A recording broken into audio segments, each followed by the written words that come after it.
Bonjour. Bonjour à tous. On va commencer. On m'entend bien, pas trop fort? Non, c'est bon. Merci à tous d'être ici.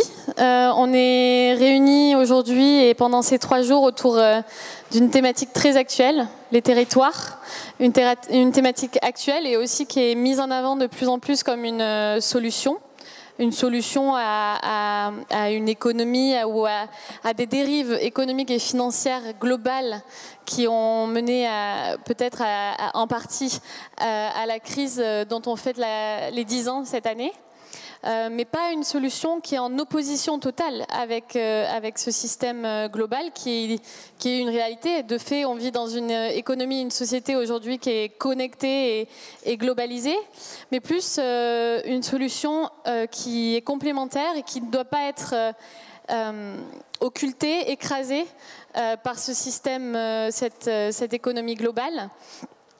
Donc c'est une solution et en complémentarité avec cette économie locale qu'on a vu ces 10 dernières années être mise en avant. On l'a vu notamment avec les mobilisations des citoyens qui se sont réunis pour reconstruire ces communautés locales, ces territoires qui ont parfois été détruits et touchés en tout cas par la crise d'il y a 10 ans. On le voit aujourd'hui avec la mobilisation des villes et non des États ou des régions dans la construction d'une économie plus juste, plus verte et moins, en tout cas, moins destructrice de l'environnement. C'est l'initiative de C40 qui réunit les maires de plus de 96 villes dans le monde, ce qui représente plus de 650 millions de citoyens. Car en effet, toutes ces initiatives, elles viennent de la volonté de citoyens, de vous et moi, de citoyens qui souhaitent et qui demandent et se mobilisent pour une économie, une société plus juste, plus respectueuse et plus inclusive. Ces citoyens, ils se mobilisent d'une façon qui les représente, qui connaissent mieux, dont ils voient peut-être l'effet direct. Ils se mobilisent au niveau local. Et ils ont raison, parce qu'on sait que investir localement dans l'économie locale, ça a du sens économique, ça a du sens social et environnemental. On sait que investir localement, c'est source d'une forte création de valeur économique, d'abord, et sociale. Plus on investit localement, plus la création de richesses, de revenus, d'emplois, d'innovation est importante. Aujourd'hui, les très petites entreprises et les petites entreprises constituent un tissu économique très important dans nos pays. Plus de 99% des entreprises dans les pays de l'OCDE sont des très petites entreprises locales et elles sont fortement créatrices d'emplois. Ces entreprises locales, elles ont aussi un très fort impact social. Elles sont au cœur d'une économie respectueuse, saine, responsable, d'une économie régénératrice. Guibert Delmarmol définit cette économie régénératrice comme une économie qui est circulaire, inclusive, collaborative et dont les fondamentaux sont relocalisés. Ces fondamentaux, encore ce mot va me perturber aujourd'hui. Ces fondamentaux sont la production d'énergie et la production alimentaire, qui sont nécessaires à la résilience et à la bonne santé de nos territoires, de nos économies locales. Par exemple, c'est ce sur quoi Albi, une petite ville dans le sud de la France, a misé. Cette ville vise l'autosuffisance alimentaire et elle le fait en investissant dans des jardins communautaires et aussi en aidant financièrement à l'installation et au développement des agriculteurs et des entreprises alimentaires locales. Donc on voit bien que pour permettre l'émergence de ces entreprises locales, de cette économie locale et responsable, il faut lui donner un cadre, il faut lui donner des moyens, notamment des moyens financiers. Donc à Albi, par exemple, dans cet exemple-là, c'est des moyens financiers publics au niveau local, mais ça peut être aussi des moyens financiers publics au niveau national ou supranational et des moyens financiers privés. Notre économie est inondée de capitaux privés. Mais malheureusement, ces fonds privés arrivent très peu en fait jusqu'aux entrepreneurs locaux, jusqu'à ces TPE et ces PME. On sait qu'aujourd'hui, il y a un énorme déficit de fonds privés pour financer ces entreprises locales, cette économie locale. malgré le fait que c'est démontré par de nombreux experts et d'économistes que l'investissement local a un impact économique et fortement créateur de richesses. Face à ces besoins qui ont été clairement identifiés, ces besoins de financement, les nations, les organisations comme l'Union européenne, la Banque centrale européenne par exemple, a mis en place quelques mesures pour inciter les banques, aider les banques à financer plus et de manière plus simple ces entreprises locales, donc par exemple en abaissant les taux directeurs à des niveaux bas. Mais ces mesures n'ont malheureusement pas rendu le système bancaire européen, par exemple, assez flexible, pas encore assez, n'a pas rendu le financement bancaire assez accessible pour tous les entrepreneurs locaux, puisque KPMG en 2016, dans son baromètre du financement et de l'accès au crédit des PME, a montré que plus de 65% des entrepreneurs avaient remarqué un durcissement dans les conditions de financement des banques et que cela aboutissait souvent à des prêts bancaires d'un montant moindre que ce qu'ils demandaient ou alors à une demande de plus de garanties. Donc on voit bien que il y a eu des efforts. Aussi en France, il y a eu un assouplissement du monopole bancaire avec la loi de financement participatif en 2014. Donc il y a eu un effort, mais il y a toujours un manque. En 2016, toujours, le Standard & Poor's a estimé que le besoin de financement des PME locales en Europe d'ici 2020, ça serait plus de 3 000 milliards d'euros. Donc il reste encore beaucoup de besoins de financement de ces entreprises locales. Donc cela peut venir du fait que les épargnants, les investisseurs n'ont pas forcément trouvé, ne connaissent pas forcément ces plateformes de financement participatif. On a parlé avec l'assouplissement du monopole bancaire en France, ou les autres solutions de financement alternatif qui sont apparues. Peut-être que ces investisseurs, ces épargnants n'ont pas trouvé l'offre qui correspondait aussi à leur style d'investissement ou à au retour financier qu'ils attendaient, à l'impact qu'ils souhaitaient générer. Mais peut-être qu'il y a aussi du côté des entrepreneurs un manque de connaissance de ces autres sources de financement. Donc on va essayer de savoir aujourd'hui comment réussir à mettre l'épargne de tous au profit du financement de cette entreprise, de cette économie locale, de ces entrepreneurs locaux. Et on va essayer de réfléchir sur comment créer ce secteur financier responsable, dont l'objectif serait de financer une économie réelle et responsable. Comment ensemble, les épargnants, les intermédiaires financiers, les plateformes et les entrepreneurs ont réussi à mettre en place les conditions nécessaires au développement de cette économie locale. Donc on a la chance aujourd'hui d'avoir les représentants de 3 solutions ou d'offres de financement alternatif pour financer ces entreprises locales. Donc Monsieur Rossio, président de la Monnaie Léman, une monnaie locale autour du lac Léman, donc transfrontalière entre la France et la Suisse, qui a été créée en 2015 à l'occasion du festival Alternatiba et qui, vu son succès, a continué à être développé. Monsieur Sanson, directeur marketing de eCrowd, une plateforme de prêt participatif espagnole qui a financé son premier projet en 2014. Et Madame Piriou, directrice générale de Triodos Bank France, Triodos Finance France, une banque pan-européenne, mais qui a été créée en Hollande, aux Pays-Bas, avec pour objectif, dès le début, de collecter l'épargne néerlandaise pour financer des projets néerlandais. Vous nous expliquerez comment, à travers son développement, maintenant, elle opère en Europe. Donc voilà un peu, on va avoir 1 heure pour présenter ces solutions, présenter les challenges aussi qui restent à dépasser pour reconstruire ce secteur financier qui financerait l'entreprise, les entrepreneurs locaux. Et après, vous pourrez poser toutes vos questions à à nos intervenants. Je ne me suis pas présentée encore, je vais le faire maintenant. Donc, Marion Sup, je travaille chez Quadia, qui est un fonds d'investissement social, donc un fonds d'impact investing, qui finance des entreprises à fort impact social et environnemental en Europe, dans les secteurs énergétique, de l'agriculture et de l'alimentation durable et de la consommation responsable de manière plus générale. Donc on va commencer avec vous, Monsieur Rossio.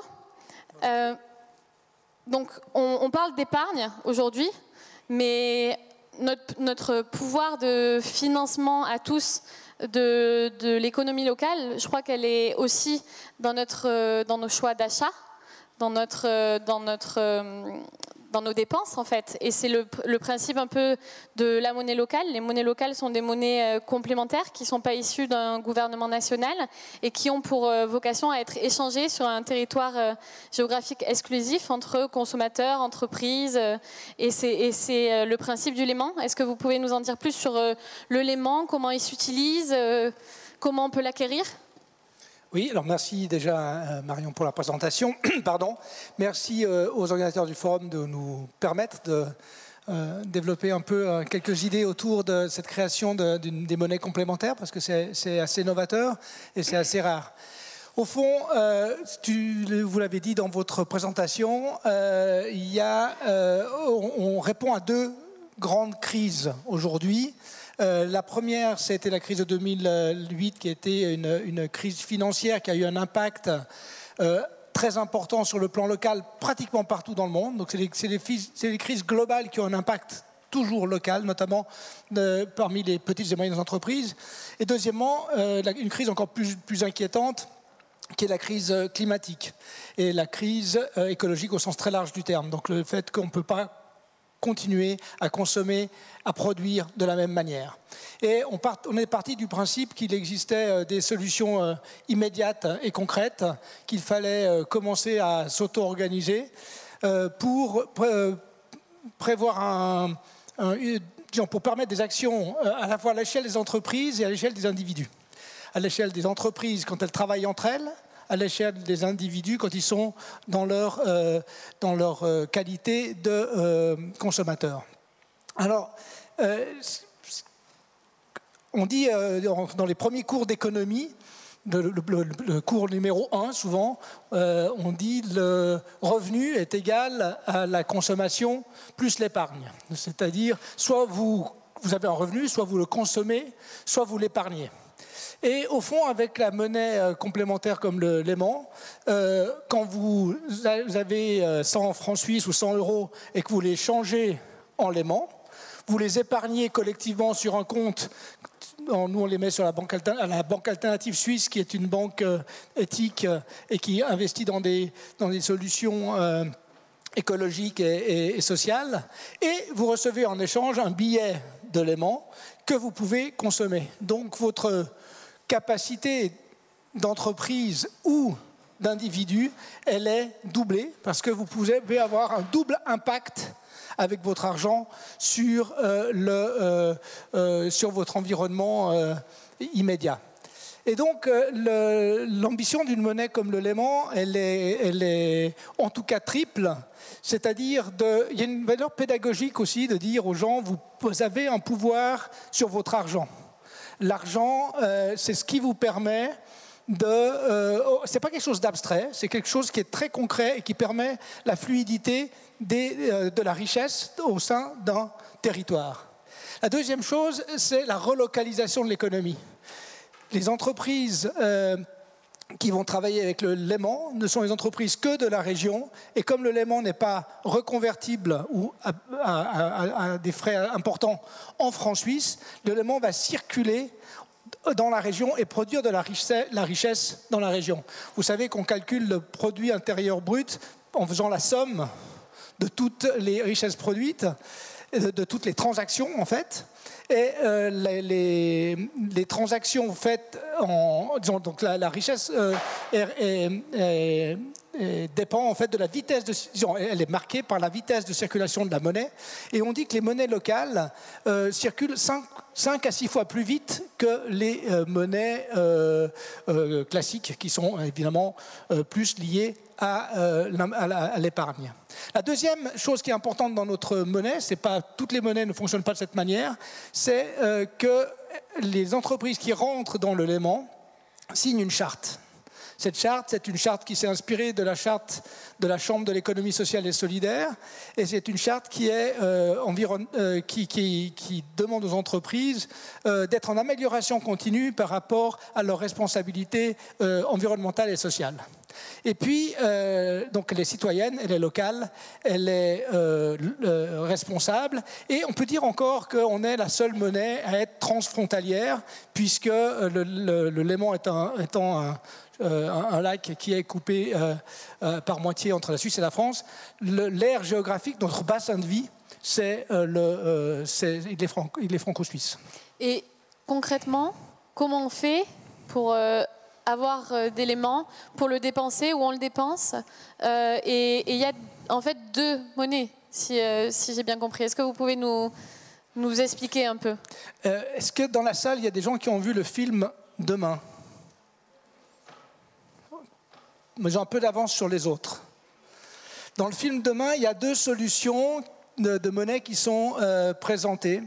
La première solution, c'est la monnaie que l'on achète et qu'on garantit. Vous me donnez 100 francs suisses, je vous donne 100 léments et je mets vos 100 francs suisses sur un compte en banque. C'est ce qu'on appelle la garantie, ou en France, le nantissement. Et ça, c'est une manière de créer de la monnaie. Il y a une autre manière de créer de la monnaie qui est la forme du crédit mutualisé entre entreprises, ou du barter, comme on dit aux États-Unis, et même ça se dit aussi un peu en France aussi. C'est-à-dire qu'il n'y a pas vraiment d'argent qui circule, mais ce sont des unités de compte qui montent et qui descendent en fonction des transactions que les entreprises se font les unes avec les autres. Si j'ai besoin d'acheter à monsieur du cuir pour fabriquer les chaussures que mesdames vont m'acheter, et que je n'ai pas les liquidités, je peux directement faire la transaction, vous donner vos 1000 léments ou vos 1000 francs suisses pour votre cuir, les 1000 léments que je n'avais pas, je passe à moins 1000, vous passez à plus 1000, et quand tout le monde m'aura acheté les chaussures que j'ai produites, je vais remonter tranquillement dans le système. Et donc, la première monnaie, je peux dire c'est un début, on a j'allais dire, 160 000 léments en circulation, parce qu'on a 160 000 francs suisses sur notre compte en banque, de la banque alternative. Et puis l'autre système, il est équilibré à 0, toujours, puisque pour chaque transaction, il y a une partie de la transaction qui a été reçue et l'autre qui a été perdue, donc on est toujours à 0. Maintenant, où est-ce qu'on les utilise? Et là, ça revient à notre thème d'aujourd'hui. On a déjà l'idée que le Léman doit favoriser l'économie locale et qu'elle doit correspondre à un bassin de vie territorial. Donc on est sur un territoire.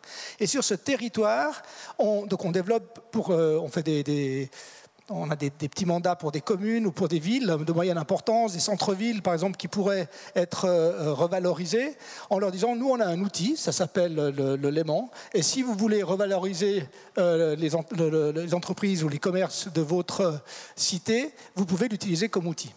Et puis on a un travail par filière, par branche, c'est-à-dire qu'on reconstitue les filières. On vient de terminer la filière de la bière locale, parce que les jeunes de l'équipe, c'était une priorité absolue de commencer par la bière.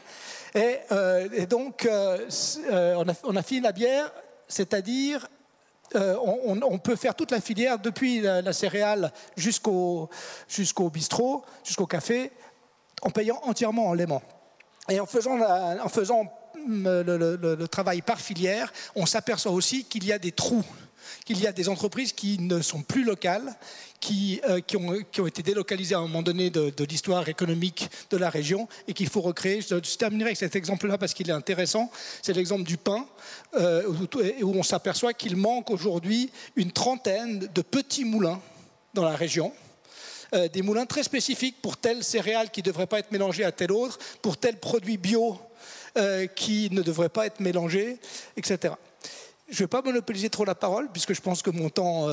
Non, c'est bon. Je voulais aussi vous demander combien il y avait d'utilisateurs, d'entreprises, quelle était la taille de cette communauté qui utilise Léman aujourd'hui? Alors aujourd'hui, on a commencé il y a 3 ans, on a des grosses progressions, puis ça stagne un peu, ça reprogresse en fonction de l'actualité. Souvent, un film, une prise de conscience sur le climat ou sur la crise économique.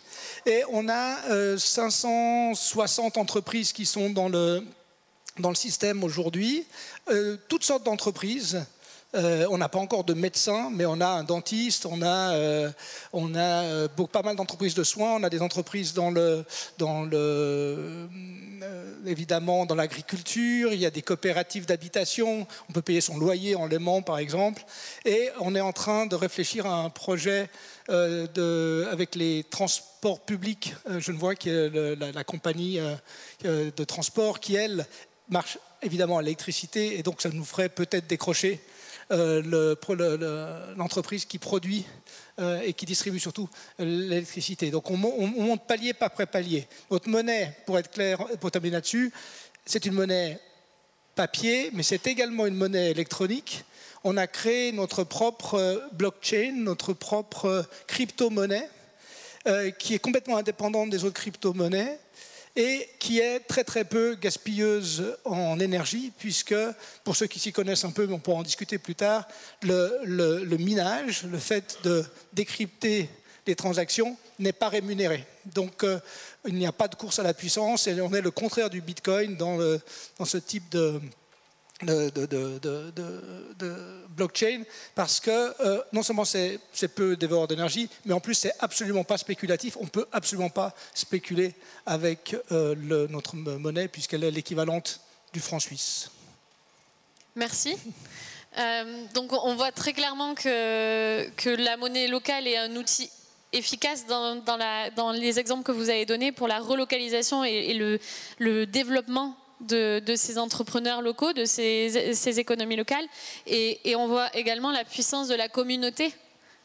Plus la communauté est grande, plus la monnaie locale va tirer sa force. Exactement, de cette communauté, et c'est le point commun avec eCrowd, la communauté, ce qui est au centre du financement participatif, comme son nom l'indique.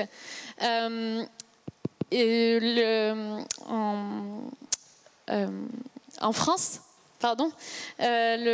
en 2017, je crois qu'il y a plus de 336 millions d'euros qui ont été récoltés par les plateformes de crowdfunding, dont 58% qui a été distribué en prêt participatif. Vous faites du prêt participatif en Espagne. Est-ce que vous pouvez nous en dire plus sur les projets, les entreprises que vous financez et un peu le fonctionnement de eCrowd? Alors d'abord, merci Marion pour cette introduction, et merci de m'avoir invité dans cet événement remarquable et dans ce lieu magnifique. Alors effectivement, eCrowd est basé à Barcelone, en Espagne. C'est une plateforme de crowdfunding. Donc il y a, pour vous redonner un petit peu de contexte, pour ceux qui ne savent pas, il y a 3 grandes typologies de crowdfunding, de financement participatif. Le crowdfunding de dons. Mon exemple favori, on va revenir à ce dont on a déjà parlé, c'est le financement participatif du film Demain. Et d'ailleurs, Jean m'a raconté hier soir qu'il existe désormais une version locale de ce film Demain Genève, qui a également été financé en mode participatif, je crois, à hauteur de 150 000 €. Non, pas encore en Léman, mais ça sera la prochaine fois. Donc ça, c'est le don. La deuxième grande catégorie, c'est le crowdfunding d'equity en capital. Donc donner l'accès à de nombreux investisseurs au capital de sociétés. En général, des jeunes startups qui font leur première levée de fonds pour démarrer leur activité. Et la troisième catégorie, qui est la plus importante en termes de volume, et qui est celle dans laquelle s'inscrit eCrowd, c'est le crowd lending ou prêt participatif. Donc eCrowd, c'est une plateforme, c'est une place de marché qui met en relation des entreprises qui cherchent à emprunter pour financer un projet avec des individus, des investisseurs, des épargnants qui veulent investir leur épargne à partir de 50 €, et en Espagne, légalement, ils ont la possibilité d'investir jusqu'à 3 000 € dans un projet. Après, sur un type de contrat de prêt traditionnel, avec une durée définie et un taux d'intérêt défini. Les taux d'intérêt sur notre activité sont en général entre 4 et 7% à peu près pour les investisseurs. Donc quelque chose qui est très attractif et intéressant pour les investisseurs individuels. Et quels sont les projets que vous financez ? Alors, eCrowd a une particularité sectorielle. Nous ne travaillons que sur l'investissement à fort impact social et environnemental. Alors, par régulation, par les contraintes de la régulation, nous ne pouvons travailler qu'avec des entreprises dont le siège est en Espagne. Mais nous faisons du financement de projets à impact positif. Alors, impact positif, ça veut dire, pour nous, 8 grandes catégories de travail. Travaillons sur l'éducation, la santé, l'eau, la mobilité, l'économie circulaire et tout ce qui se rapporte au traitement et au recyclage des déchets. L'énergie, et bien sûr les énergies propres, renouvelables, mais également l'efficacité énergétique. Et puis enfin le développement des communautés. Je crois que j'en ai oublié un, mais bon. Donc voilà, ça c'est les 8 grandes catégories de projets sur lesquels on règle. Mais il s'agit véritablement de financer des projets concrets de l'économie réelle et qui vont avoir un impact réel en matière environnementale ou sociale ou en termes de développement des communautés. Et pour faire le lien un peu avec le sujet d'aujourd'hui, vous m'avez parlé du concept de financement à kilomètre zéro. Oui. Est-ce que vous pouvez nous parler de ça et nous montrer, nous expliquer comment eCrowd, par le financement de ces projets, contribue aussi au développement de ces territoires ? Alors effectivement, le financement à kilomètre zéro, c'est un terme qu'on a... Je ne sais pas si c'est unique, mais enfin, en tout cas, on l'a lancé en Espagne. On s'est rendu compte très rapidement que le côté participatif du financement allait bien au-delà du simple apport de fonds. Et en fait, on s'est rendu compte qu'il y avait, avec une opération de financement, la possibilité de créer du lien avec les acteurs locaux, avec les acteurs de l'entreprise, l'ensemble de ses stakeholders. Et souvent, ça se traduit au niveau de l'implication des communautés locales.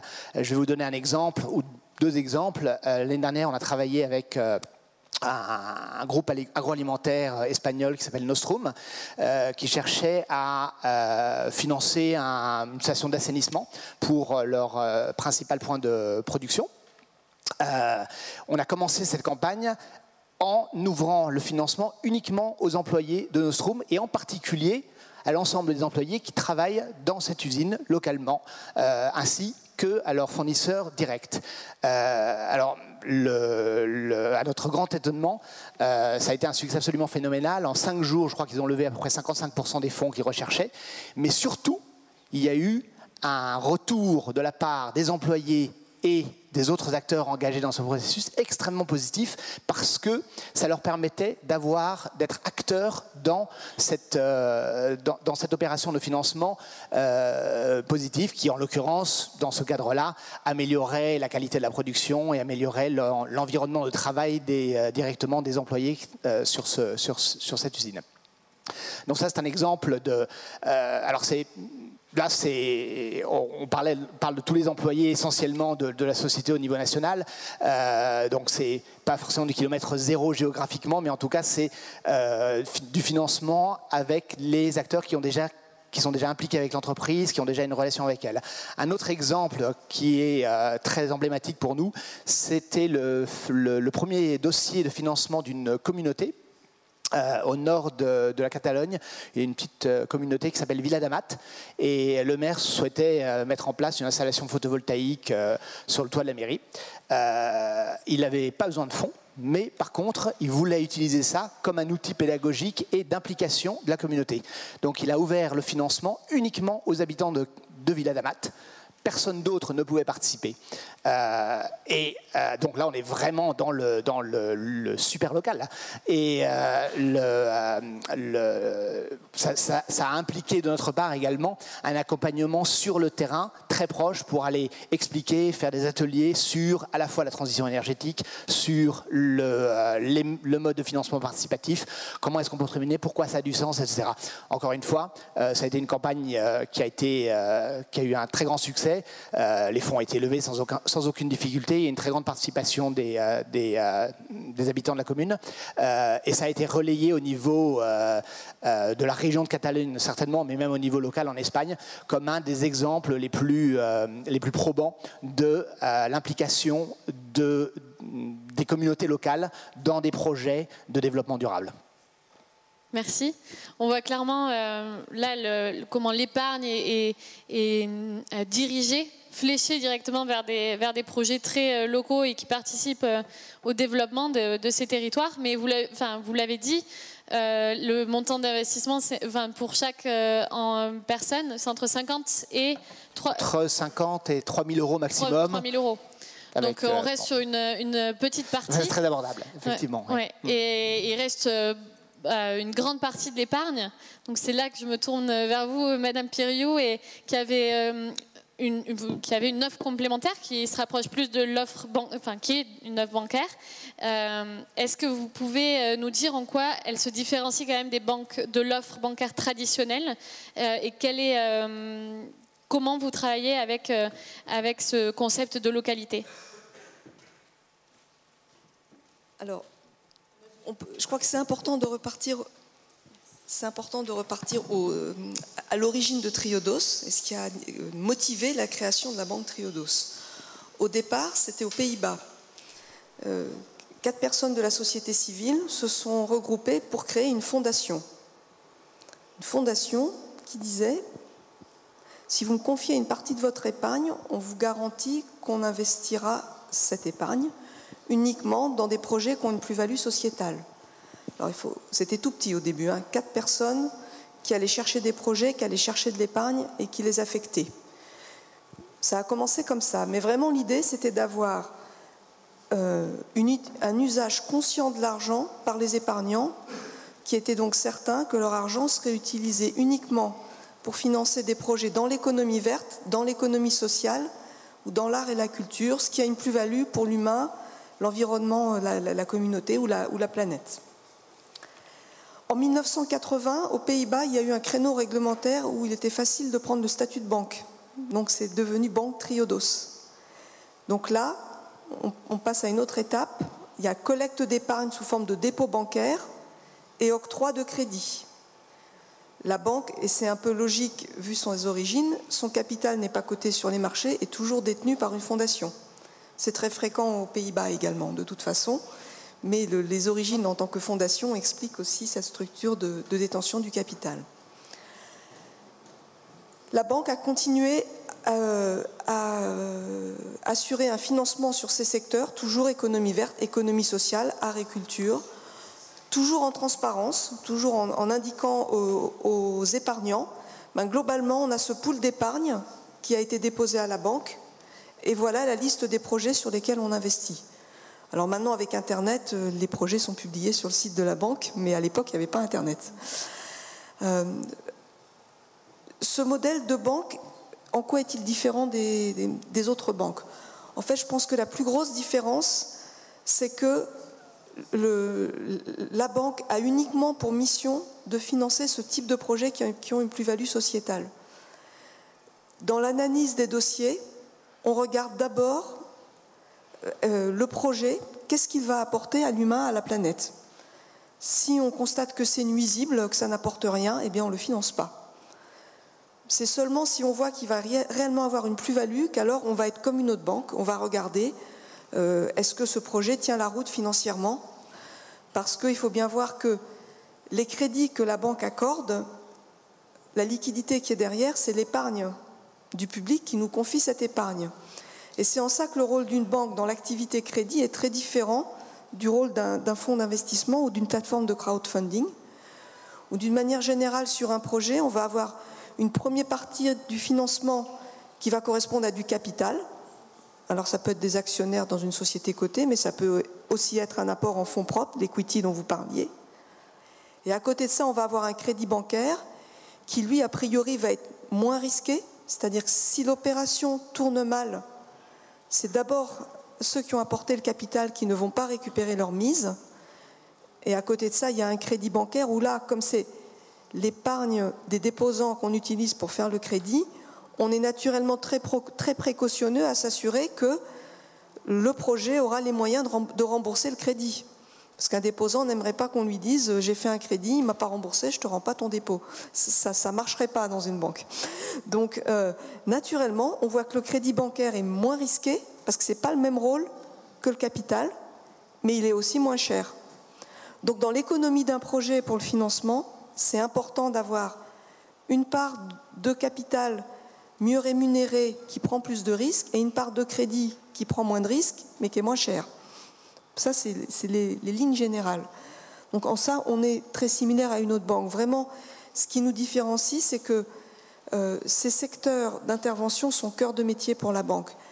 La banque, elle a commencé aux Pays-Bas et après, par initiative locale, elle s'est également développée par le biais de succursales bancaires en Belgique en 1993, en Angleterre en 1995. Ensuite, je suis peut-être en train de me tromper sur les dates. Donc l'ordre chronologique est certainement la Belgique, puis l'Angleterre, ensuite l'Espagne, ensuite l'Allemagne.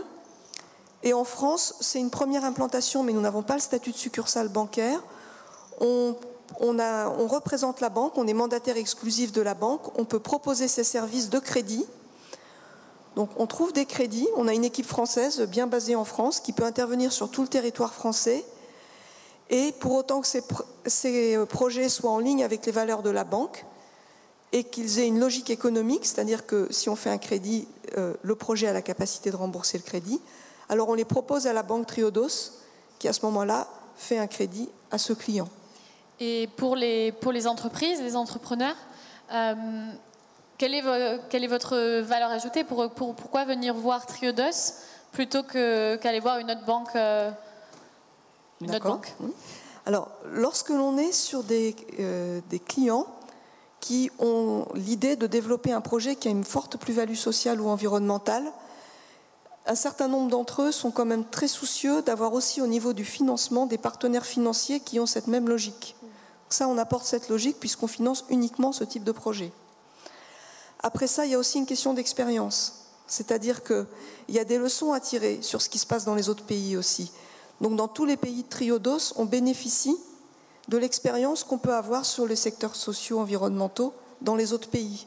Donc il y a vraiment une densité d'expérience sur ces secteurs-là. Souvent, les clients nous disent, vous nous posez des tas de questions que les autres banques ne nous posent pas, on voit que vous connaissez vraiment le sujet. Donc il y a une vraie expertise sectorielle. C'est ça. Et les secteurs dans lesquels vous accompagnez les entreprises, ils sont très spécifiques. Alors, oui, mais ils ont aussi un fort impact dans l'économie réelle et dans le développement social. Oui, c'est uniquement l'économie réelle. Ainsi, je donne des exemples, mais ce n'est pas exhaustif. Si on dit économie verte, on va retrouver toutes les énergies renouvelables, l'efficacité énergétique que vous mentionnez également. Il y a aussi tout le secteur du bio, de l'agriculture à la distribution, à la restauration.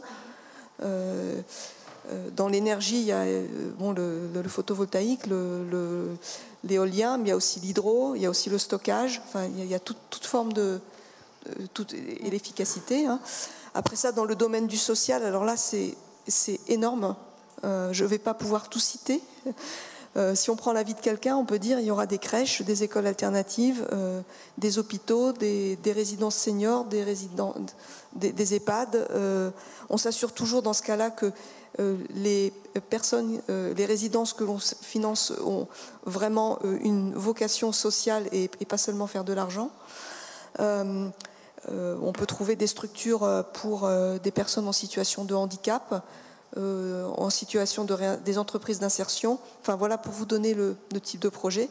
On finance également des projets dans le domaine de l'art et de la culture, parce que ça a un impact positif pour l'humain, clairement. Donc ça peut être des théâtres, des écoles de danse, enfin, ça peut être différents types de choses. Là, avec le financement participatif, le prêt participatif et l'offre de crédit bancaire de Triodos, on parle beaucoup de prêts, mais on sait qu'en Europe et en France en particulier, il y a un besoin structurel de fonds propres aussi.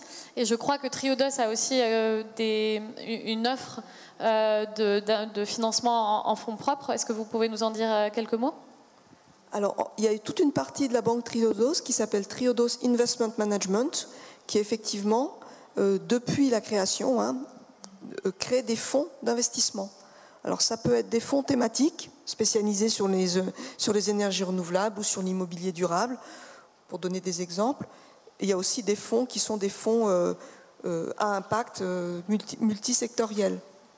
Et il y a une autre façon de répondre à ce besoin, c'est de travailler en collaboration, typiquement avec des fonds d'investissement, même d'autres fonds, des plateformes de crowdfunding, ce que l'on fait fréquemment, notamment pour des projets d'éolien, pour s'assurer de l'acceptation locale du projet. Je peux peut-être ajouter quelques mots sur aussi ce financement en fonds propres des entreprises locales et responsables. En fait, il y a plein de fonds dans le monde, en Europe, qui se sont justement concentrés sur le financement en fonds propres de ce genre d'entreprise. Donc il y a les fonds de Triodos. Je pense aussi à tous les clubs de business angels de Slow Money, qui investissent dans les entreprises qui sont dans une démarche slow food. Je pense aussi, par exemple, en Italie, il y a le fonds Garnell qui investit dans des entreprises qui valorisent les terroirs italiens. Donc là, il y a vraiment cette idée de financer spécifiquement les entrepreneurs locaux. Nous aussi, chez Quadia, on est un fonds d'impact investing, donc on finance aussi les entreprises en capitaux propres, et on finance essentiellement des entreprises qui ont un fort impact social et environnemental et qui contribuent ou qui ont le potentiel de contribuer par leur business model et leurs produits à une économie régénératrice. Et comme je le disais en introduction, l'économie régénératrice, elle est aussi elle est principalement basée sur des entreprises locales qui relocalisent les fondamentaux de l'économie, qui sont la production énergétique et alimentaire. Et là, on se croise aussi avec Triodos, avec les secteurs dans lesquels on investit et qui sont essentiels pour le développement des territoires. Du coup, chez Quadia, on a vraiment ce focus d'investissement, et on va vraiment accompagner, en plus de les financer, accompagner les entreprises sur la création, la démultiplication de leur impact social et environnemental positif dans les territoires et les communautés, tout en les aidant à changer d'échelle et à se développer au niveau business et opérationnel. Nous, nos investisseurs, c'est principalement des investisseurs, des individuels fortunés, des investisseurs dits qualifiés, qui ont un certain niveau de revenus, ou qui sont des investisseurs professionnels. Tout le monde peut participer au financement de l'économie locale, des entrepreneurs locaux via vos solutions, parce que vous captez toute l'épargne. Mais quel est le profil des citoyens, des épargnants, des investisseurs qui viennent vers vous? Est-ce que vous savez un peu dresser le profil de cette communauté? Nous, on n'a pas vraiment d'investisseurs. Hein, donc, non, oui. Alors, donc si je reformule votre question, les entreprises qui sont intéressées par notre travail, par le Léman, c'est principalement les entreprises qui se posent déjà, qui viennent déjà en partie de l'économie sociale et solidaire, ou qui viennent d'une réflexion sur leur impact environnemental.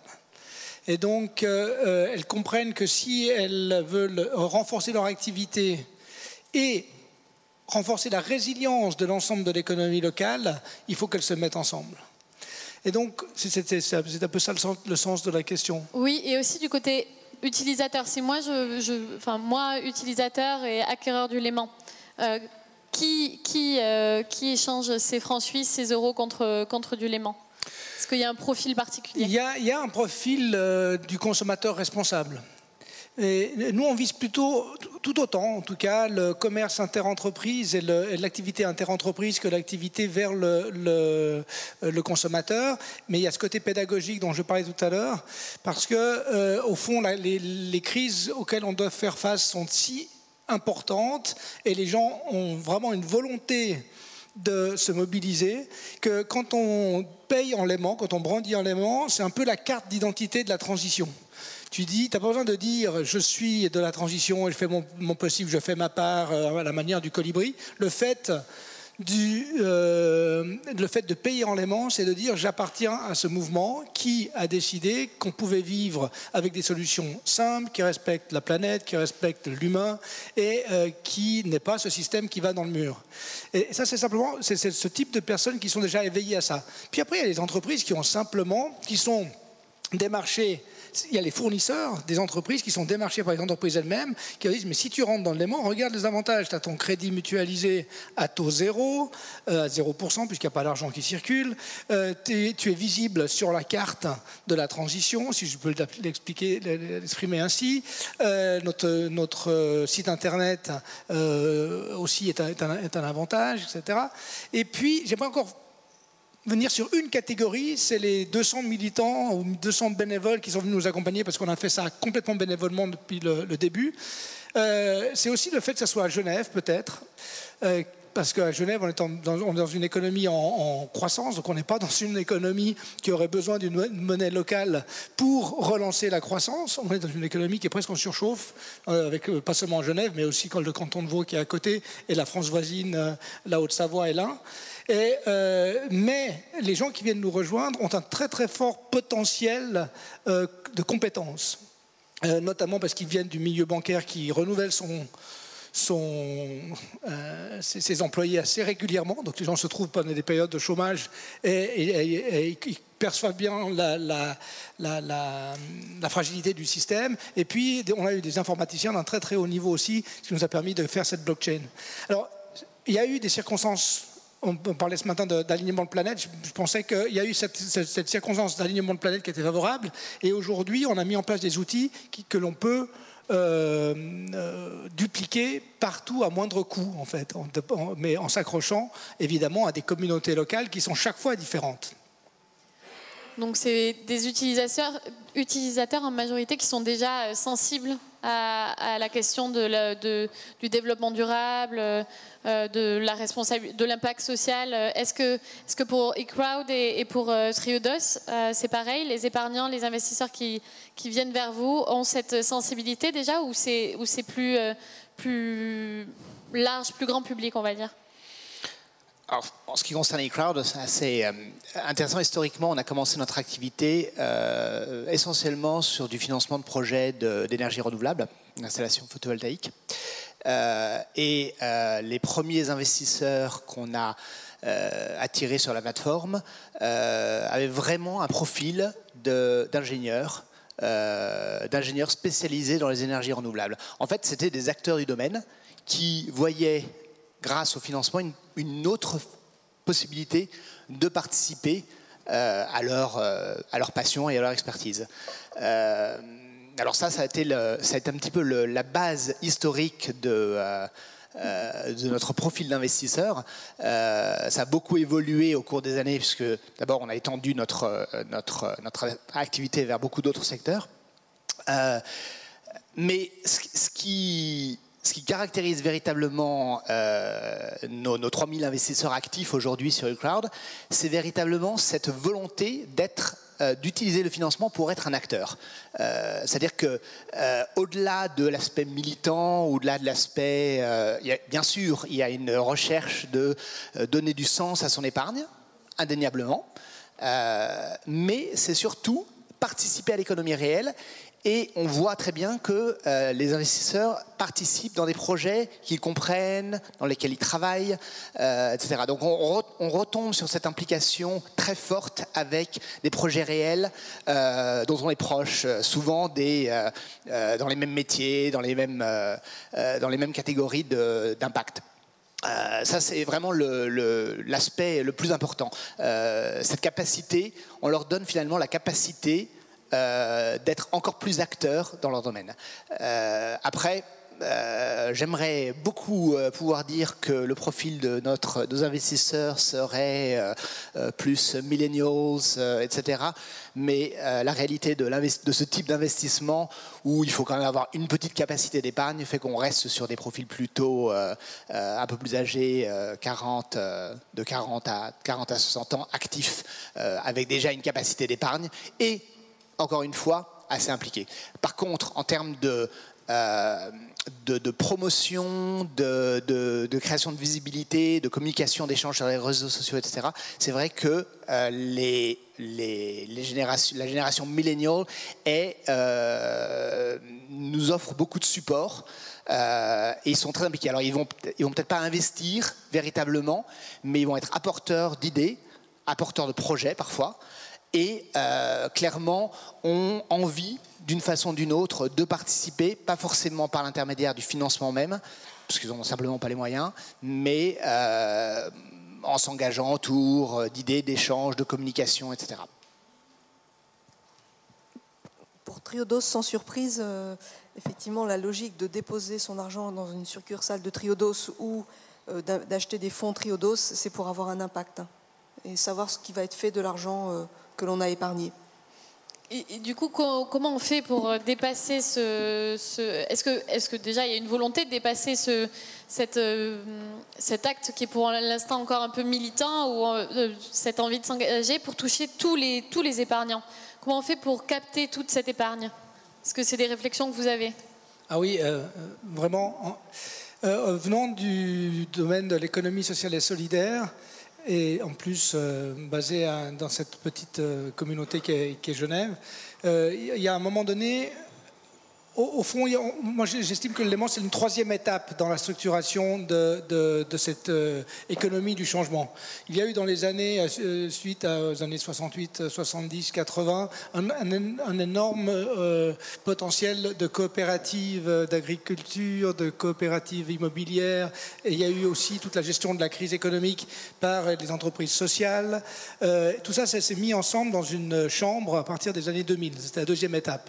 Et aujourd'hui, il y a un impératif de sortir de l'idée de l'économie sociale et solidaire pour aller vers autre chose. Et moi, comme je suis un peu à la marge de l'organisation de la Chambre, je disais, tiens, le Léman, c'est une très très bonne manière de partir de ce socle, d'aller chercher les entreprises en dehors de ce socle de l'économie sociale et solidaire, notamment en allant chercher les fournisseurs de ces entreprises et les clients de ces entreprises, et puis de l'élargir au bassin lémanique, parce que notre bassin est transfrontalier, notre bassin de vie, il est de fait transfrontalier. On ne va pas rester à l'intérieur de nos frontières administratives, ça n'a pas de sens économique. Et donc oui, il y a un effort d'aller chercher les autres, évidemment, et surtout de les inciter à signer la charte, c'est-à-dire une charte qui est au fond peu contraignante, puisque c'est une charte d'intention d'être en amélioration par rapport aux critères qui sont établis, en amélioration continue. Et on les aide à être en amélioration continue par rapport à ces critères pour qu'ils intègrent cette idée de développement durable, sans les mettre sous contrainte. Et Triodos, est-ce qu'il y a cette idée de cette volonté de vouloir chercher des gens qui ne sont pas forcément aujourd'hui sensibles à cette démarche impact? Alors je dirais que la manière d'élargir cela, pour Triodos, c'est surtout de voir une évolution. Au début, Triodos se disait on va utiliser la finance pour financer le changement vers une économie plus durable, si je prends un terme global. Et en fait, maintenant, on se dit que le rôle de Triodos, c'est non seulement de financer le changement, mais c'est de promouvoir le changement de la finance. Donc en fait, plus au niveau des épargnants, on est présent dans des, on est là aujourd'hui, on est présent dans des forums, on se fait connaître.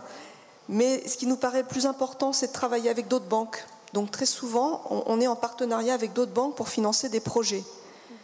Et l'idée, c'est si on peut partager avec des banques classiques le savoir-faire sur ces secteurs-là, eh bien ces secteurs-là seront mieux financés.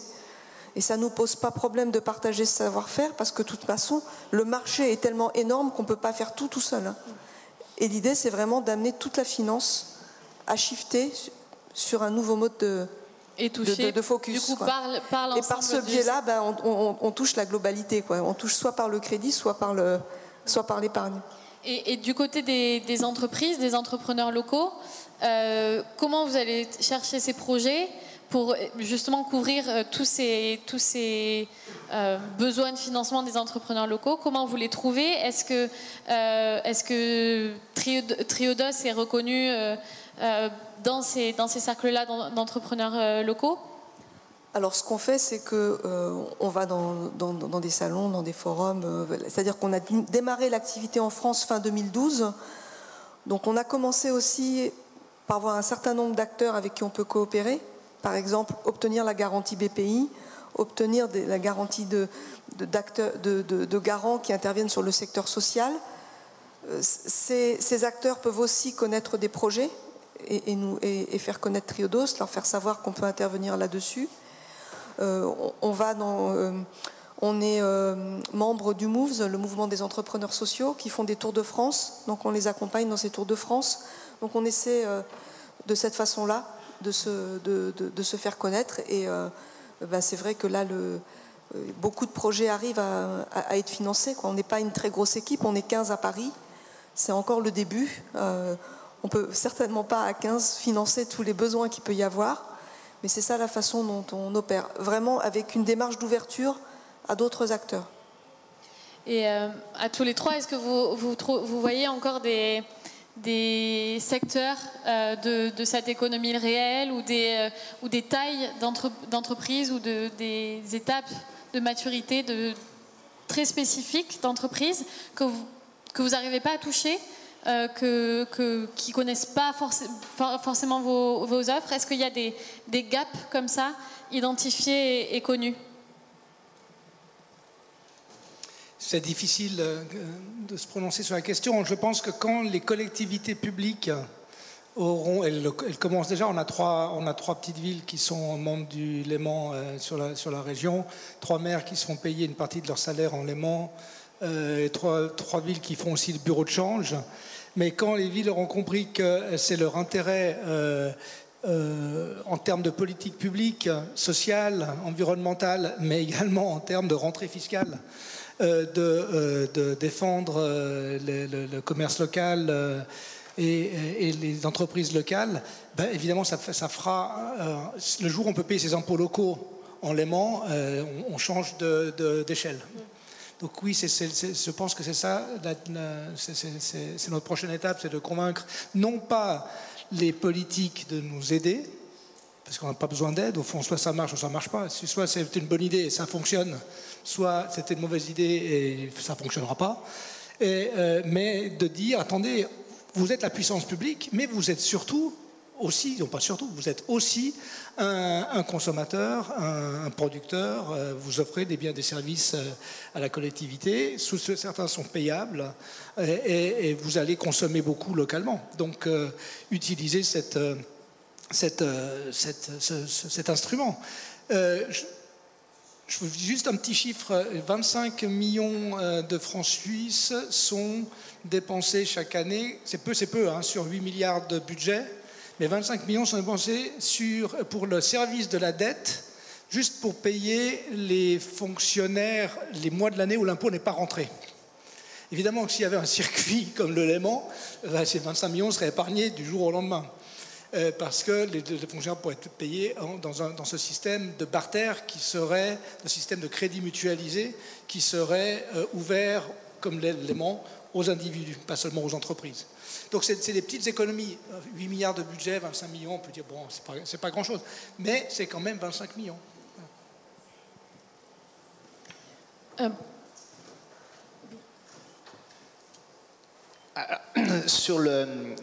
Donc pour nous, on a une caractéristique assez particulière sur le marché espagnol, qui est un marché très peu mature, globalement, à tous les niveaux, tant en termes de financement alternatif, pas seulement le crowdlending, mais toutes les formes de financement alternatif, un pays extrêmement bancarisé, je crois avec le taux de bancarisation le plus élevé d'Europe, et une conscience de l'investissement sur les aspects de développement durable, investissement social, environnemental, qui est encore très à la traîne. Donc, il y a vraiment, oui, il y a un gap énorme et qui nous oblige à passer énormément de temps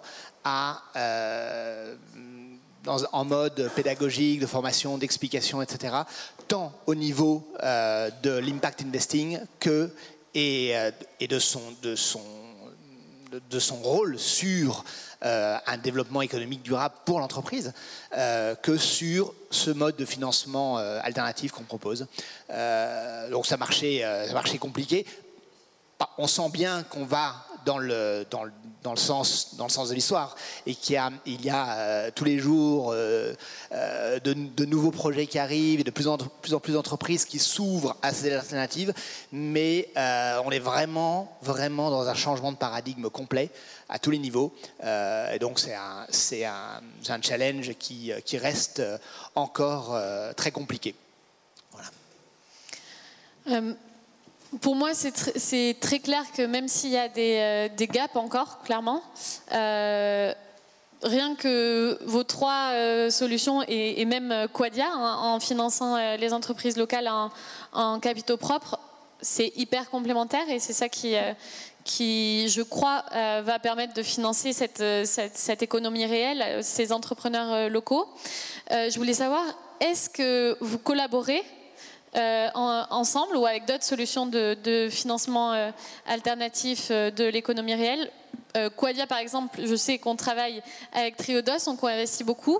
On travaille aussi avec des plateformes de crowdfunding, notamment sur des problématiques spécifiques sectorielles. On travaille en France avec Bluebees, par exemple. On a travaillé pour le financement d'entreprises dans le secteur alimentaire, d'entreprises à fort impact. Est-ce que vous avez cette démarche collaborative avec d'autres financeurs alternatifs ou d'autres acteurs de cette économie réelle? Vous avez déjà évoqué la nécessité de collaboration avec les organismes publics. Oui, alors je peux dire qu'on débute là-dessus parce que c'est une idée assez iconoclaste, l'idée de la monnaie, l'idée qu'on vient de sortir par exemple pour stimuler la réflexion sur l'économie circulaire, on vient de sortir un billet qui fait 3,14, c'est le pi léman. Où on peut couper notre billet de 1 léman en 2 pour faire 50 centimes, des billets de 50 centimes de léman. Donc de réfléchir à la monnaie de manière un peu iconoclaste, j'allais dire surtout en Suisse, ça demande du temps. Ça demande du temps d'adaptation et les maires des villes qui sont tout de suite, disent tout de suite c'est une excellente idée, ils ne sont pas très nombreux. Donc, mais voilà, il faut y aller. Et puis pour les partenaires, même les banques, c'est un peu compliqué notre concept, parce que on met notre argent à la banque alternative suisse, mais on ne peut pas dire qu'on collabore vraiment avec la banque pour l'instant. Et puis les régulateurs ont fait tout notre possible, évidemment, pour être dans les clous par rapport aux régulateurs financiers. En Suisse, c'est la FINMA qui s'occupe de ça, qui s'occupe de la loi sur les banques et la loi sur le blanchiment. Évidemment, on est très très bien conseillé là-dessus parce que c'est extrêmement important. Donc, on est regardé un peu de manière étrange pour l'instant. Et même s'il y a 6000 monnaies peut-être dans le monde complémentaires comme la nôtre, même s'il y en a une cinquantaine en France par exemple, une dizaine en Suisse, c'est pas encore monnaie courante, j'allais dire. Et puis, paradoxalement, l'explosion des crypto-monnaies nous a complètement mis dans le trend. On avait le fait que tout le monde parle du Bitcoin aujourd'hui, nous on est une crypto-monnaie aussi. La FINMA, qui est l'organisme qui supervise les activités bancaires, comme je le disais, nous regarde autrement. On est passé dans les crypto-monnaies, on n'est plus de monnaie locale. Ok, Bon, voilà. Donc il faut négocier avec tout le monde de manière souple et tout le temps, et notamment avec les financeurs, parce que on a produit pour à peu près 1 million, 1,2 million, 1,3 million de valeur complètement bénévolement. Et c'est important pour nous maintenant de trouver le financement pérenne, pour que les informaticiens qui ont monté ce système ne le fassent pas le week-end ou la nuit, mais qu'ils le fassent pendant leurs heures de travail, que les démarcheurs ne le fassent pas le week-end, mais voilà, et puis qu'il y ait une petite équipe qui démarre. Alors, si on garde 350 membres dans 5 ans, c'est qu'on n'aura pas répondu à un besoin social, ça sera bien que l'on s'arrête. Et si on est à 5, 6 000, 10 000 membres, disons, entreprises membres dans 5 ans, on aura réussi notre pari, qui est un pari de la résilience économique de l'économie réelle. Voilà.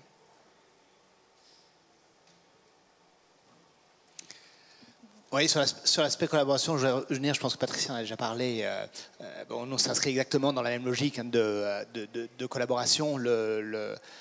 En l'occurrence, le crowdlending, c'est vraiment un mode de financement très complémentaire au financement bancaire. Ça ne serait pas du tout en opposition. Donc ça, c'est clairement un axe de collaboration très fort.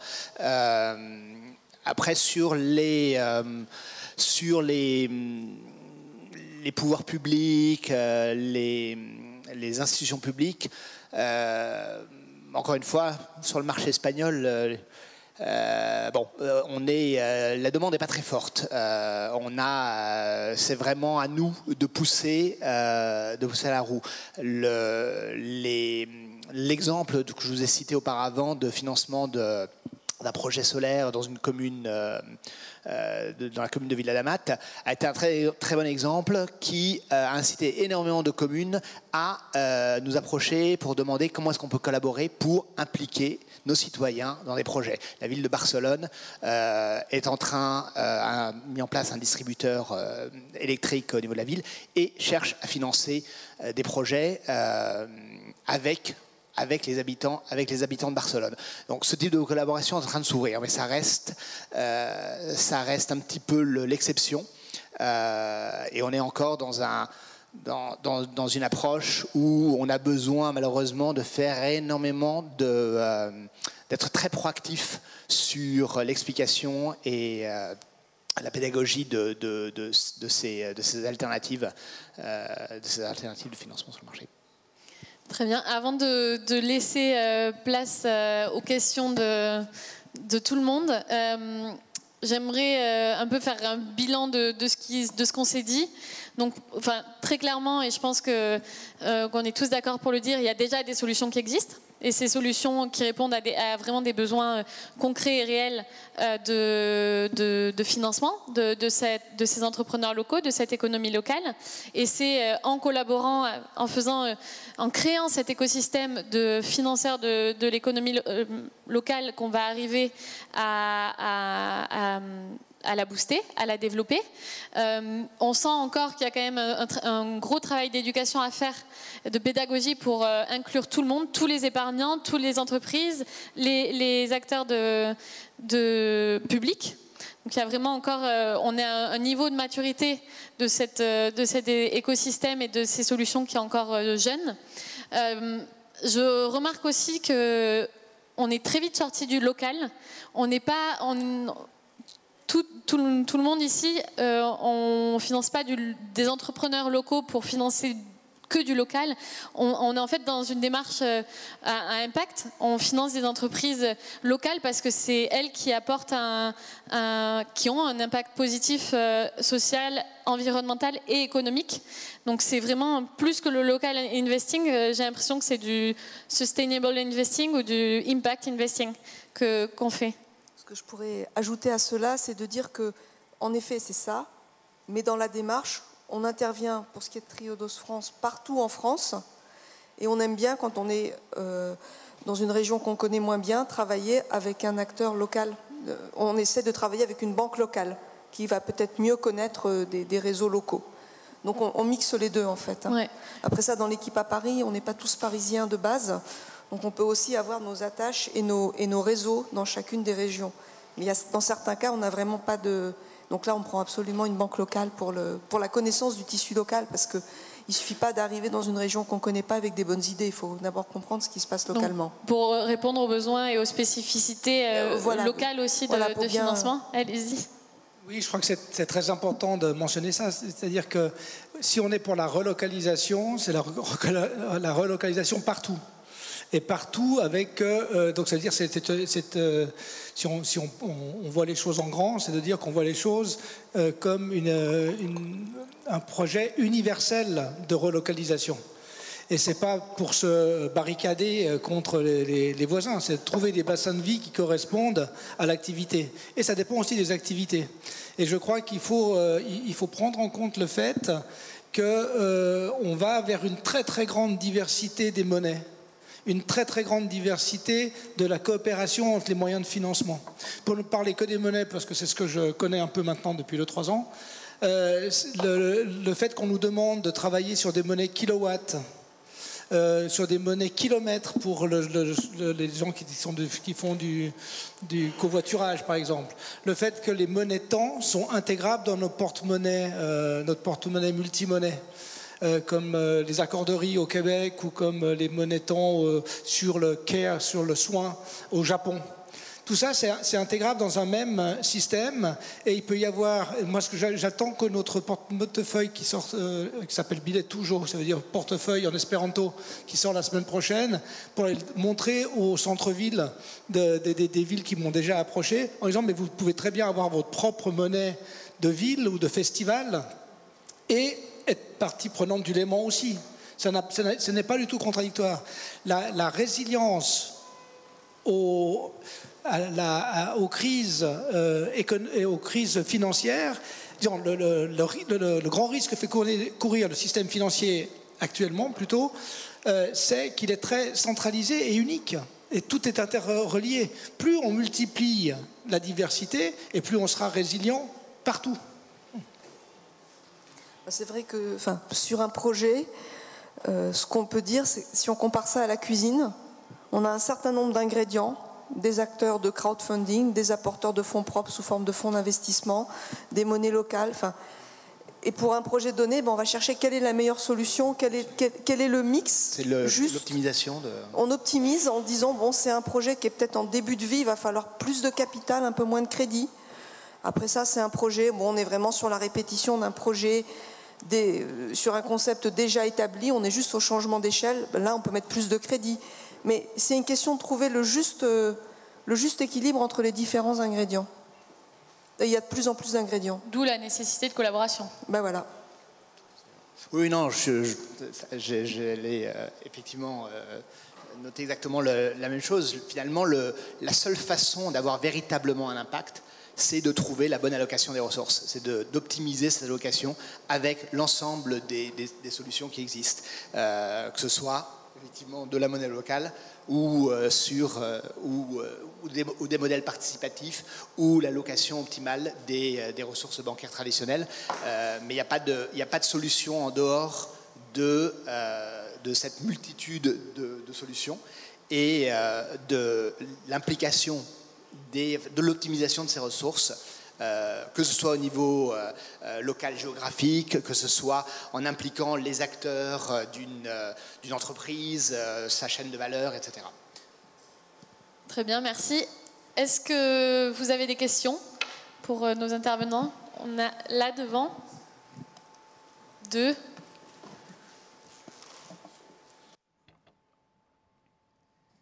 Oui, bonjour. Je suis en train de travailler avec un village sur la reprise d'une base aérienne. Le village fait 1000 habitants et le village va reprendre un territoire sur lequel il y avait jusqu'à 3500 soldats. Donc c'est 90 hectares et 50 000 mètres carrés de bâtiments. Dans ce lieu-là, nous allons faire un lieu d'éducation et de formation à tous les âges, mais aussi de ferme pédagogique, de maraîchage, d'hébergement intergénérationnel. Sinon, j'en ai pour jusqu'à 18 heures. La question que je me pose, en tous les cas, c'est surtout pour vous deux.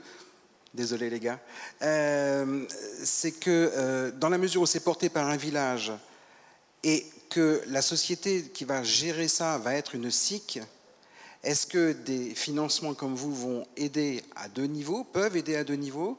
Soit on est dans le village en disant, bon, vous avez besoin de faire pas mal d'investissements, etc., ou même simplement faire des études, ou est-ce qu'éventuellement la SIC de gestion qui va récupérer de fait les bâtiments et le terrain peut passer dans vos fourches codines?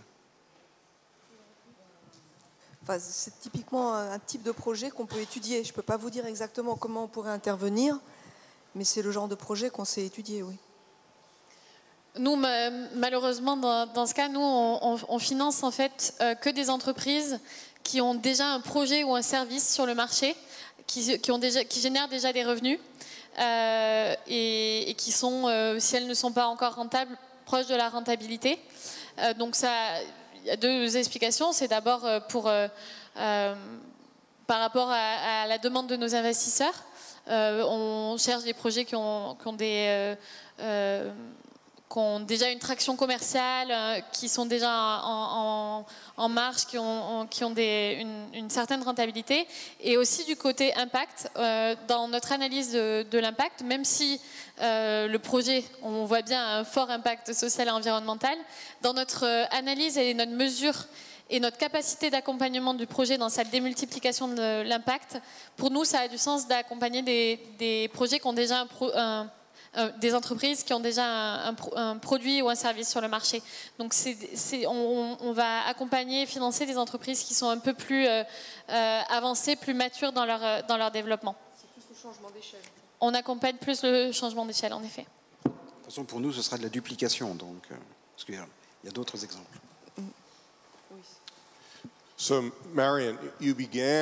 Donc vous avez commencé votre séance en parlant du fait que la plupart des entreprises dans cette économie sont locales et néanmoins il y a une toute petite partie de l'investissement est investi donc dans ces entreprises. Donc c'est un échec, c'est une faillite de ce marché. De ce dont vous parlez ici, c'est de faire des expériences, l'innovation pour résoudre ceci. Mais vous n'êtes que toute petite partie. Comment est-ce que vous allez vous intégrer, devenir une sorte de forme de financement normal? Au New Brunswick, maintenant, on a un crédit de 50% pour 50 cents.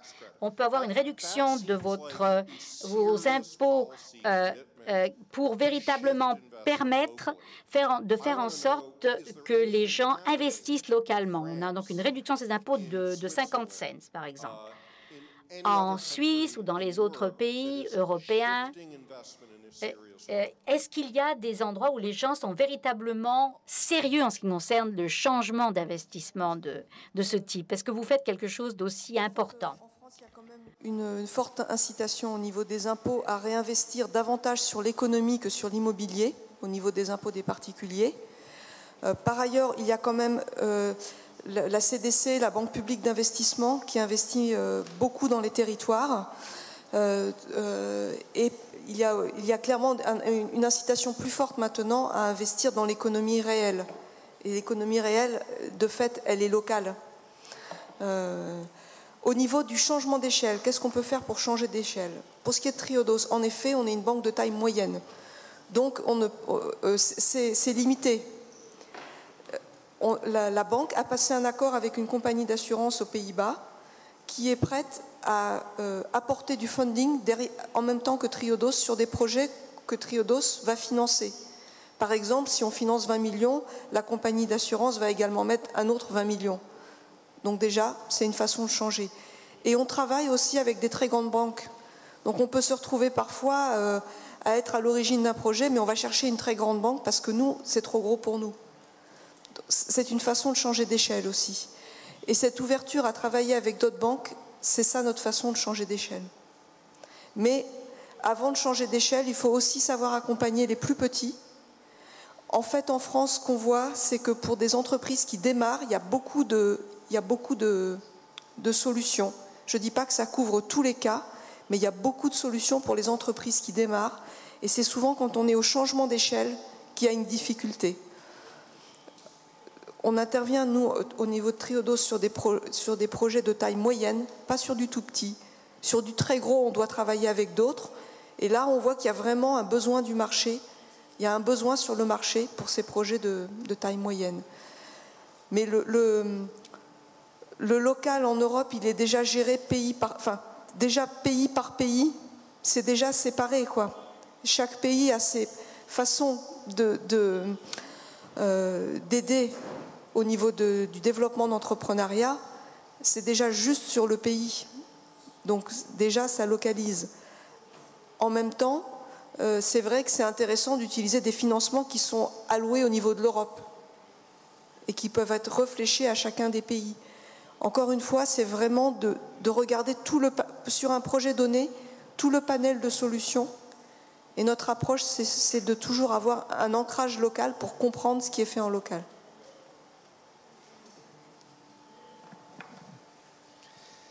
Je vais répondre de plusieurs manières. La première, je pense qu'il faut penser aussi la définanciarisation de l'économie. Quand on nous dit, un journaliste me pose souvent la question, mais vous êtes une monnaie complémentaire, c'est ridicule, à combien de pourcents, quel serait l'idéal du pourcentage de l'économie que vous aimeriez représenter? Et je dis, en faisant un peu le malin, 2%, c'est-à-dire 100% de l'économie réelle. Parce qu'on dit aujourd'hui qu'il y a 98% de l'économie qui n'est pas de l'économie réelle. Donc évidemment, ce n'est pas 2%, c'est 0,02%, c'est déjà pas mal. Et surtout que le fait de travailler en l'aimant, c'est un symbole qui oblige les entreprises à travailler entre elles. Mais une fois qu'elles travaillent entre elles, elles peuvent se payer en francs suisses, en bitcoin, en sacs de sable ou en kilowatts. Ça n'a pas d'importance puisqu'elles travaillent entre elles. Donc il y a des effets de levier qui sont très importants avec très peu de choses. La deuxième chose que je voulais dire, c'est que pourquoi monter en échelle? Small is beautiful de notre point de vue. Pourquoi grimper, pourquoi penser plus grand que ce qu'une communauté est capable de gérer? Je donnais l'exemple tout à l'heure qu'il manquait des moulins. Ça, c'est très pragmatique. Mais si des boulangers et des céréaliers n'arrivent pas à se mettre d'accord pour financer un moulin, c'est qu'il y a un problème. Il n'y a pas besoin de beaucoup d'argent, au fond. Il faut que la communauté ait conscience que son propre capital peut être investi là où ça lui est utile. Et de ne pas se faire capter. On est dans une époque qui est plus capitaliste que capitaliste. L'argent est capté ailleurs. Dans les réseaux sociaux, dans l'économie collaborative comme Uber ou Airbnb, c'est le réseau lui-même dont on capte la valeur. Et il n'y a pas de travail derrière, très peu. Et il n'y a pas de capital derrière, très peu. Et donc, relocaliser, redonner aux gens les outils de s'auto-organiser sur des choses très très simples, je ne pense pas que ça demande beaucoup de capital. Mais ça en demande un peu, comme le crowdfunding ou comme les projets que Madame finance sont utiles. L'impact investing aujourd'hui dans le monde, c'est à peu près 0,1% de tous les investissements globaux. Il y a eu une croissance, enfin le montant des fonds alloués à l'impact investing dans le monde a doublé en 2017, mais ça reste encore minuscule, ridicule par rapport à l'investissement global. Du coup, en tant qu'impact investor, notre but, c'est de capter plus de fonds. Historiquement, nos investisseurs, je l'ai dit tout à l'heure, c'est des particuliers fortunés. Donc la question, c'est comment on capte ces fonds, comment on capte les fonds qui vont normalement allouer au financement, à l'investissement traditionnel en immobilier ou dans des grandes entreprises ou dans des entreprises cotées, pour qu'ils investissent avec nous dans des entreprises locales, dans des entreprises qui ont un fort impact environnemental et social. Donc on le fait de deux façons, en les éduquant, en leur disant en leur montrant que créer de la valeur sociale et environnementale, ça crée de la valeur économique, que les entreprises dans lesquelles on investit qui ont un fort impact social et environnemental, ça fait d'elles des meilleurs investissements, des entreprises plus performantes. Et on le fait également en essayant de toucher leur zone de confort en tant qu'investisseurs. L'idée, c'est de leur proposer un produit financier qui répondent à leurs attentes aussi en tant qu'investisseurs et qui va rendre intéressant pour eux d'investir avec nous. Donc on essaye de toucher, donc on a identifié une zone de confort de l'investisseur auquel on peut répondre avec un retour sur investissement selon nos produits, nos programmes de financement entre 4 et 7, 8-10% de retour financier. On a aussi créé par exemple des programmes de financement en dette, pas seulement en equity, ou des programmes de financement en dette et en equity sur des périodes de 6 ans. Donc on essaie de toucher la zone de confort de l'investisseur pour qu'il augmente sa part d'investissement en impact investing. Peut-être rajouter encore un mot sur l'investissement. Je pense que l'urgence n'est pas tant d'investir, mais de savoir comment on désinvestit. Comment on désinvestit du pétrole, comment on désinvestit du nucléaire, comment on désinvestit de tout ce qui fait que le monde va dans le mauvais sens. Et là, on va s'apercevoir que les masses à disposition seront tellement importante pour l'économie locale et pour l'économie durable que ce ne sera pas une vraie question à régler. Le travail, et c'est ce qu'on fait au niveau politique, de demander à l'État, de demander aux entreprises parapubliques, de demander aux entreprises sociales de désinvestir du pétrole, par exemple, pour ne pas continuer je vois qu'il y a sponsor EDF, mais désinvestir du nucléaire, par exemple, c'est extrêmement important pour aller dans le sens du développement durable. Et au moment où on aura désinvesti, évidemment, ça donnera beaucoup de capitaux possibles. L'autre chose, c'est évidemment tout le système des retraites et des caisses de pension. Le fait que notre argent, que l'argent des entreprises et des particuliers soit géré sous forme de caisse de pension pour les retraites, ça met une pression incroyable sur le prix du logement dans les villes et ça rend tout beaucoup plus cher. Donc comment on désinvestit, comment on repense un système durable, c'est plutôt ça la question. Et là, on peut ajouter que le régulateur a un rôle important à jouer parce que là, c'est pour que mon propos soit clair, chaque fois qu'une banque fait un crédit, elle doit avoir une partie de son capital qui est allouée à ce crédit en sécurité. C'est le régulateur qui fixe le niveau de capital qu'il faut par rapport au risque du crédit. Le régulateur peut très bien décider, et il y a des débats en cours sur ce sujet actuellement, que par exemple sur des investissements verts, la charge en capital pour la banque est moins forte et que pour des investissements bruns, c'est-à-dire le pétrole, des générateurs de CO2, la charge en capital est plus faible. Et là, les grosses masses financières commencent à shifter. Il est clair que la taille des économies fait que reshifter complètement de l'économie verte, vers l'économie verte, arrêter complètement l'économie brown assets pour aller vers l'économie verte, c'est un paquebot. Hein. On ne peut pas un jour dire on arrête tout et demain on passe tout en économie verte. Il y a nécessairement une transition. Mais c'est vrai que la régulation a un rôle à jouer au niveau de l'allocation des liquidités disponibles. Il nous reste 2 minutes. Si on a une dernière question pas trop longue, on peut peut-être y répondre. Au fond, on a une dernière question.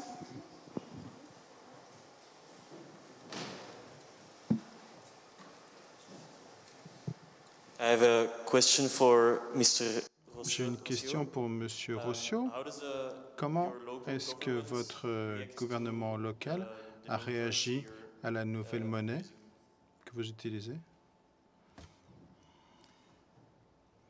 Donc je réponds en français.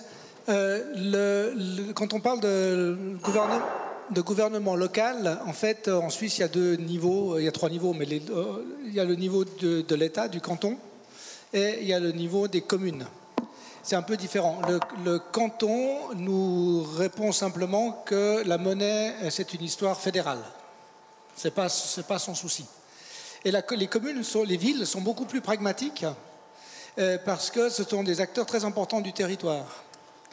Et donc avec les villes, on a une discussion très très pragmatique. Et si les maires des villes ne sont pas trop idéologues, s'ils écoutent bien leurs propres besoins, quelle que soit la couleur politique, ça marche. Un peu plus avec les Verts, un peu plus avec la droite ou l'extrême droite, un peu moins avec les socialistes ou les libéraux, mais d'une manière générale, quand on reparle de l'économie locale et qu'on touche à des réseaux d'entreprises, les gens comprennent très bien où est l'intérêt. Et ils vont mettre eux-mêmes leurs propres barrières, leurs propres cautèles, ils vont mettre eux-mêmes les conditions pour que ça se fasse dans des bonnes conditions, dans des conditions qui leur sont intéressantes. Et donc, nous, on parle à tout le monde. Et si les gens ne sont pas trop limités par leur vision idéologique, très vite, on arrive à s'entendre sur un intérêt commun. Merci à tous, merci à tous les trois. Je crois qu'à 16h30, il y a un atelier, un workshop sur local investing. Donc, je vous invite à continuer sur la thématique à 16h30. Merci à tous. Merci.